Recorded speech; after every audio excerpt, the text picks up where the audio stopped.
Bonsoir les amis, ravi de vous retrouver. Nous sommes le mardi 13 février 2018 et ce soir nous accueillons Monsieur José Makébé. Bonsoir. Bonsoir Monsieur Hamza, bonsoir à toute la population guyanaise. Vous êtes candidat sans étiquette aux législatives partielles de la seconde circonscription.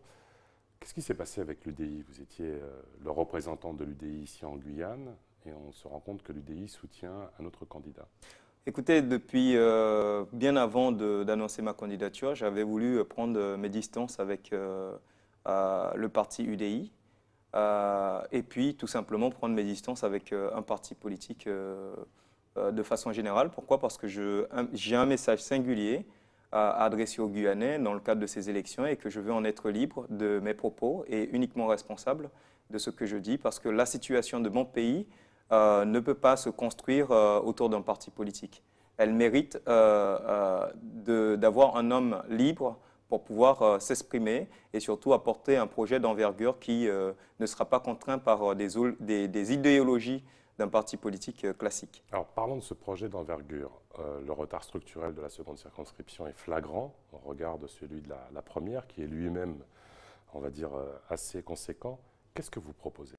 Écoutez, je propose 15 propositions qui sont d'ores et déjà sur la table. Je propose une charte morale de solidarité et dans cette charte, il y aura, pour garantir à tous nos concitoyens l'accès à l'eau potable, à l'électricité, au logement, puis aussi au numérique et à l'éducation. Bon, voilà. Le logement, c'est un peu un coup de baguette magique. Comment vous faites concrètement pour offrir du logement à tout le monde? Écoutez, c'est sur la Vous base... le mettez dans la loi? Là, cette charte de morale de solidarité porte bien son nom parce que ce qui se passe en Guyane, monsieur, c'est immoral. Et donc, c'est un engagement que je mettrai tout le monde autour de la table, si demain les Guyanais me font confiance, pour que nous puissions nous engager à atteindre les objectifs. Écoutez, moi, ce que je propose, en tout cas, c'est sur la base du droit des citoyens, du droit humain, le droit au logement. C'est comme ça que j'entends agir en tant que député demain. Dans quel groupe siégerez-vous si vous êtes élu? Je siégerai avec le groupe, en tout cas, qui voudra m'aider à porter le projet avec lequel j'ai été élu. Vous conditionnerez votre temps de parole, par exemple. On sait que c'est très important à l'Assemblée. On peut être noyé dans les 577 autres députés. Vous négocierez cette adhésion éventuelle à un groupe parlementaire? Mais bien sûr, il faut que le député de Guyane puisse avoir un temps de parole suffisant pour être entendu autant que faire se peut sur des questions qui concernent la Guyane et la situation ne peut plus attendre. Vous partez avec Jocelyn Thérèse. Pourquoi ce choix? Écoutez, c'est un homme d'expérience qui est reconnu par la classe politique de façon générale. C'est un homme aussi de culture qui travaille en tout cas pour l'intérêt général du mieux vivre ensemble de tous nos concitoyens dans la diversité. Vous êtes 9 sur la liste de départ, c'est pas un peu trop? Non, absolument pas. Je ne partage pas. Je pense qu'il y a 9 candidats et c'est là où les électeurs et les électrices doivent se mobiliser. Parce qu'il y a, pour le coup, l'offre politique pour que chacun puisse aller voter ce jour-là et choisir un candidat. Et surtout, choisir un candidat qui se rapproche des idées qui pourront faire développer la Guyane. C'est la raison pour laquelle aussi je propose une convention d'équilibre territorial pour équilibrer le territoire à travers le maillage d'un réseau routier ambitieux que l'on va mettre en place assez rapidement. C'est quoi la spécificité de la candidature Makébé aujourd'hui au regard de vos concurrents? Écoutez, ma spécificité aujourd'hui, je me base sur le principe du droit de nos concitoyens. Je me répète, ma logique, elle n'est pas de l'ordre financière.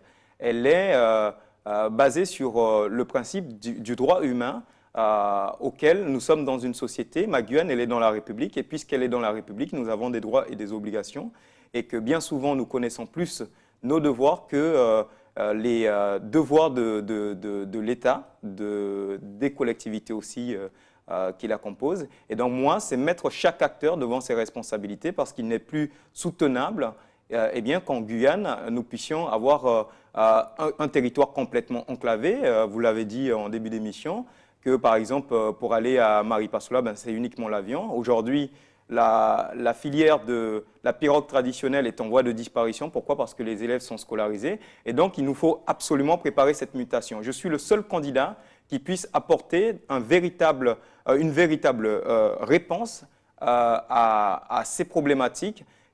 Encore une fois, il faut le rappeler, quand on parle du désenclavement, ce n'est pas pour faire plaisir uniquement à une population. C'est bien pour la Guyane tout entière et que ce que je rêve un jour, c'est qu'un Cayennais puisse prendre sa voiture pour partir à Camopi. Ce que je rêve un jour, c'est que quelqu'un de Maripasoula puisse prendre sa voiture et venir faire ses courses dans les grandes surfaces de Cayenne. Et donc, c'est un enjeu majeur pour notre territoire et que cette question-là ne peut pas être traitée par rapport à des questions financières, à des logiques financières. Et souvent, c'est ce qu'on met sur la table. Rappelez-vous. Le président a annoncé que pendant tout le temps de son quinquennat, il n'y aurait pas d'infrastructure routière. Il a été applaudi d'ailleurs. Aussi surprenant que cela soit. Je trouve ça scandaleux, d'une part de la part du président et ceux qui l'ont applaudi au même moment. Cela veut dire simplement que ces personnes aux responsabilités n'ont visiblement pas compris les enjeux de la Guyane et n'ont pas compris la souffrance des populations qui résident dans ces territoires. En termes de responsabilité, votre point de vue sur le projet Montagne d'Or? Je ne suis pas favorable au projet de la Montagne d'Or. Très bien, c'est clair. La route des fleuves, donc en plus de celle de Maripasoula, vous souhaitez développer cette route des fleuves? Oui.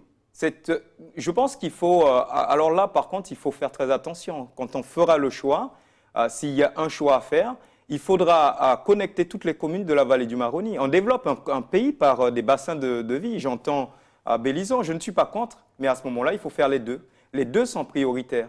Mais si nous devrions demain faire un choix clair, il faut connecter les communes de la vallée du Maroni. Pourquoi? Parce qu'il y a une économie à développer. Comment imagine, enfin, regardez aujourd'hui, quand on regarde le pays des savanes, les trois communes sont connectées, hormis Saint-Élie. Mais vous regardez Saint-Laurent-du-Maroni, là aussi c'est un bassin de vie avec Mana et Awala qui sont connectés. En 10 secondes, s'il vous plaît, l'immigration clandestine, votre position rapide. Écoutez, je me fierai au plan de sécurité pour la Guyane, qui consacre 26 mesures de sécurité pour notre territoire. Il vous reste 30 secondes, elles vous appartiennent. Que pouvez-vous dire à vos auditeurs? Mes chers concitoyens, encore une fois, nous sommes sur le terrain, nous sommes candidats dans ces élections avec une offre politique nouvelle qui va défendre vos droits, vos intérêts. Et donc, nous avons besoin de votre soutien. Aidez-nous parce que notre démarche, elle est sincère, sans parti politique, sans grand ténor politique, mais c'est la sincérité, c'est le Guyanais qui vous parle. Merci beaucoup, Monsieur José Makébé, d'avoir participé à cette émission. Cette semaine, c'est une semaine exceptionnelle, les amis. Les programmes continuent sur ATV Guyane. Tchambé.